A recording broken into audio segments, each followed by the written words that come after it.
Allah Teala. İyi vakitte Mısır'da bir padişah geçirdi. Melek Kafur Akşidi diye. Avvalla şimdi dastanına edip bendir Melekum işte. Melek Kafur Akşidi. Akşid diğerleri şol Mısır'ın padişahı demiştik. Mın veliyehdi yok, oğlu yok, hissadı yok. Bir tane gulamı var, adına Kafur diyorlar. Bu gulam beter zirek, zehin, tamam umurat-ı nizam-ı keşverini öğrenittir bir. Böyle kom kömekçi yani padişah bollu bolmadı, hem melade öğrenildi öyle. Oğlum el cümle otan bir acal hekim başına geldi ya, Akşid dünüden kayıt ya. Veliyet de yok, oğlu yok, kim padişah etmeli? Şiyankı Kafur ki Akşid'in gulamıymıştık. Sonu var padişah etiptir dedi. Gel Hudayın geçtiğini tenini. Melek Kafur boluptur o. Or Kafur gulammıştık.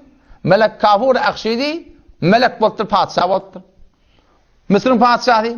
Bir gün adam tamam Arakin Salatin bilen Mısır'ın Kahire'den yürüyüp atlı uloğlu bolup geliyor kâle. Adam şu anırdan sonra tamam adamı da bir gözlemene çıkıyor, padişah geliyor.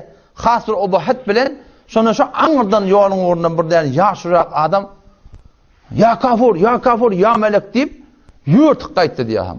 Yani ne gahbala diri onaylandırıldı. Melek Kafur deyip ya zat deyip koy gelsin deyip. O attan düştü diye kucak koştu yankı yaşıl böyle. Avuşaşlı diye, kucak koştu diye.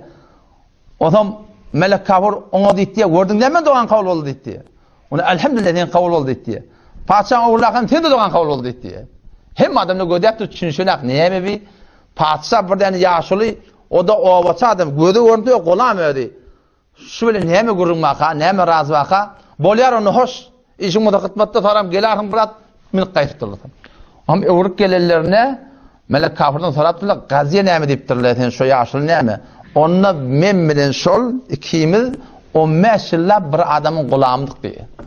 15 yılla bir gulamın adamdık. Eğer içeri yatar turar hem işin yanına bilece aradığımız aydımız hem bir adamı söyleyin. 15 yıldan sonra bir de ayıttırı diye ağatı erti ikinize tatacak. Biz de hem şöyle narahat 15 yılla bir yoldaş ne erti diye dağıttığını bir ekçe kurtuluğu tatmana Allah'ın gelecekler. Sonra ne ikimiz de ağlap tutam ahir ben dedim diye gel dua değil de bolmaz. Men dua edin sen eminim sen dua et men eminim bolya. Ola el gadab dua ettir ya Allah yang yaşlı adam. Men açlıktan korkkan ya Allah men aşpedin gulam et deyip dururlar. Men aşpedin gulam bilen qarın doysun deyiptir da. Bu da emin deyip durur. Bu Kafur ne dua ettir? Kafur dua ya Allah Akşidin oğlu yoksu deyiptir. Men şon gulam et deyiptir. Bu soramda şon ölünün orada şonca canişin bolen men deyiptir. 35 yıldan sonrası oldu deyiptir. Yani Allah Teala yani Huda islerinden sonra Allah Teala iradenden sonra hiç yani yüreğini Huda'ya vermeli. Sonra onu hiç hüküm geçmeyecek gel.